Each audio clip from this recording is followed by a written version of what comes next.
falta de fuerza y le agradecemos a Viri Ríos, analista política, académica, colaboradora de este espacio, que nos acompañe, Viri, porque el problema no es la falta de fuerza tal vez o de presencia entendida en los números, como he insistido a lo largo de estos minutos, sino la ausencia de un Estado funcional. Lo que sabemos, las policías locales con capacidades de autonomía, pero también con profesionalización, fiscales que sean capaces de investigar, jueces que tengan la protección y también las facultades de impartir justicia y comunidades que confíen en que están siendo protegidas y cuidadas, Viri. Así es, Enrique, un gusto saludarlos esta tarde. Pues mira, creo que podríamos empezar quizá hablando un poco de los datos, porque lamentablemente pues este no es el único asesinato de alcaldes que hemos visto a lo largo del año. Tan solo en lo que va de 2025 llevamos 7 distintos alcaldes asesinados, la mayoría en los estados de Michoacán, de Oaxaca y de Guerrero, es decir, en estados del sur del país, en donde se observa que existe pues importante presencia de los grupos criminales y sobre todo cambios en la estructura y en la forma de operar de los grupos criminales. Hay varios estudios, digamos, académicos que existen para entender cuáles son los factores que determinan, qué condiciones hacen que sea más factible, digamos, el asesinato de alcaldes, que por cierto, la última década estamos hablando de más de 100 alcaldes asesinados, es decir, son números escalofriantes, sí. Ahora se ha puesto mucha atención a este caso con justa razón, porque es una ciudad importante, es Uruapan, pero bueno, recordaremos que al inicio del sexenio también se dio el asesinato del alcalde de Chilpancingo, en un acto además enormemente violento. Recordarás que pues básicamente fue decapitado. Y que sucedió a unos cuantos días en que él había pues ganado la elección y sido nombrado alcalde. Te comentaba y les comentaba, hay varios estudios que nos indican cuáles son las condiciones que llevan a que el crimen organizado atente violentamente en contra de los alcaldes y se habla principalmente de 3 grandes razones que se han identificado. La primera es que hay una mayor probabilidad, digamos, de observar asesinatos durante los ciclos electorales, en momentos en los cuales ya sea se acerca una elección, sobre todo en los últimos meses antes de la elección o en los primeros meses después de que el alcalde toma posesión. ¿Esto por qué? Porque los criminales están interesados en controlar pues algunas de las facultades que ejerce el municipio. Estamos pensando principalmente la policía, pero también las obras públicas. Recientemente ha habido una extorsión por parte del crimen organizado en algunos estados para controlar a quién se le otorgan las obras públicas y en algunos casos incluyendo así facilitando o demandando más bien pues que se le asignen a empresas asociadas, digamos, al crimen organizado. Un segundo punto importante es cuando vemos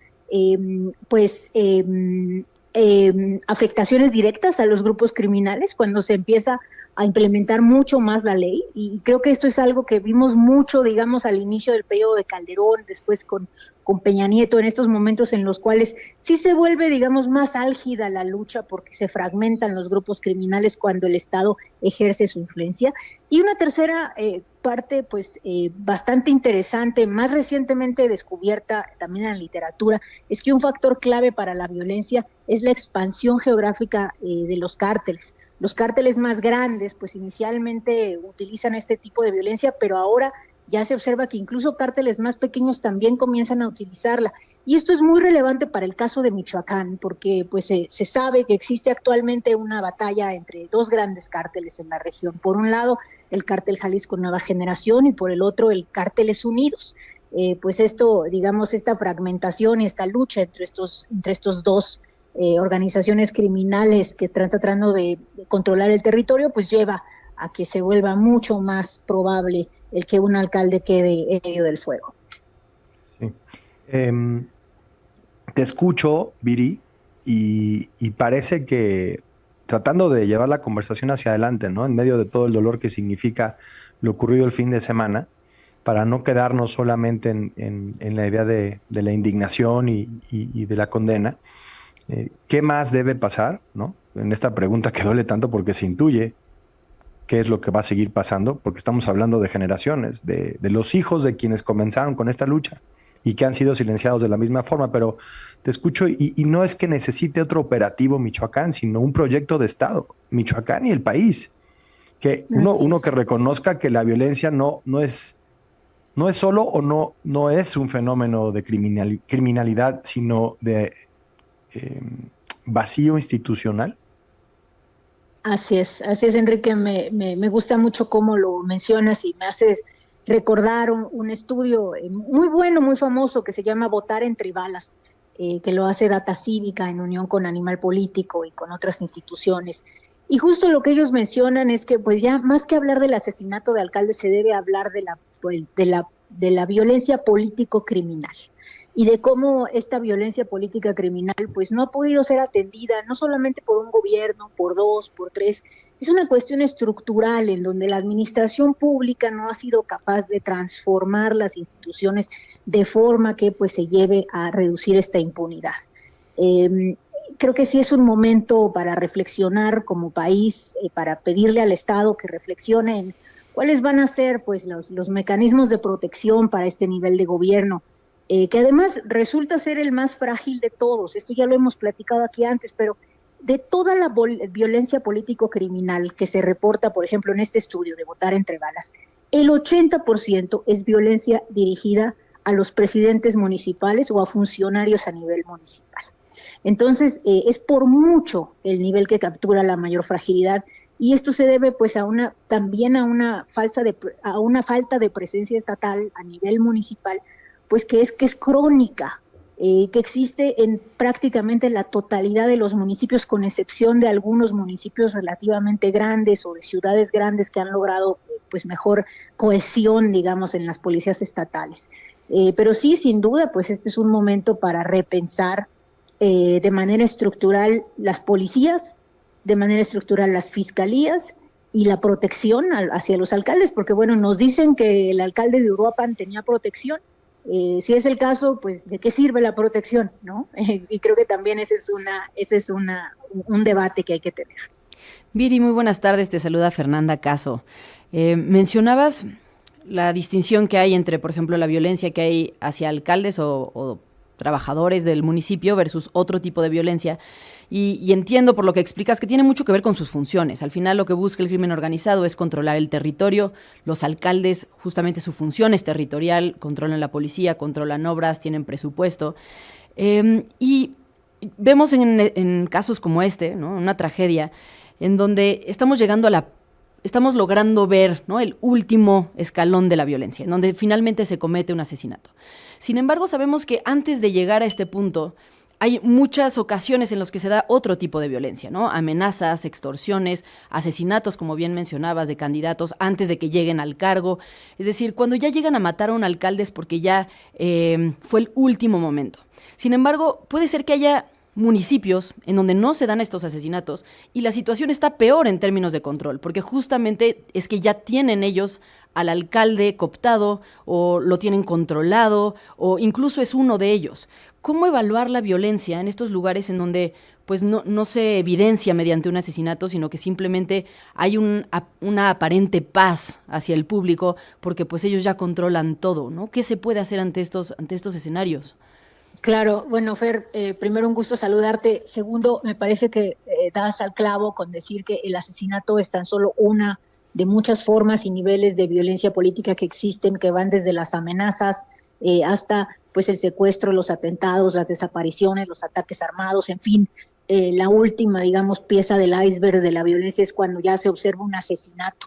Pero incluso tenemos varios casos de alcaldes que han sido secuestrados, que tienen miedo y que piensan que el siguiente paso, digamos, pues ya no va a ser una desaparición temporal, un secuestro, va a ser algo pues más grave, ya quizá un asesinato. Y también creo que apuntas a algo interesante, que es la llamada Pax Narca, es decir, la idea de que nosotros solamente observamos violencia cuando hay cárteles confrontándose a sí mismos y no así cuando hay un monopolio criminal. En el momento en el cual hay un monopolio criminal de un solo grupo controlando por completo la zona, pues en ese momento ya no observamos realmente violencia, porque pues ya no hay contra quién pelear. Realmente se logra el control absoluto de la zona. Es muy difícil saber dónde eso está sucediendo, pero lo que sí sabemos, y esto hay muchos estudios al respecto, es que la Pax Narca nunca dura. Y aquí quiero recordar el caso de Tabasco, en donde tenemos evidencia de que había una especie de Pax Narca creada a partir de la colusión del gobierno estatal con un grupo criminal llamado La Barredora. Y pues en cuanto cambió el gobernador empezamos a observar incrementos muy importantes en la violencia y eso es lo que sucede regularmente con la Pax Narca. Sí. Así que pues no se puede simplemente confiar en ella. Viridiana Ríos, analista, académica, columnista, colaboradora de este espacio, te mandamos un fuerte abrazo, como siempre, gracias por acompañarnos hoy en Tiempo Real. Igualmente, un gran abrazo. Pues ahí lo tenemos dedicado, pues la verdad es que la última hora a esta información, porque en Michoacán dar la cara sigue costando la vida, ¿no?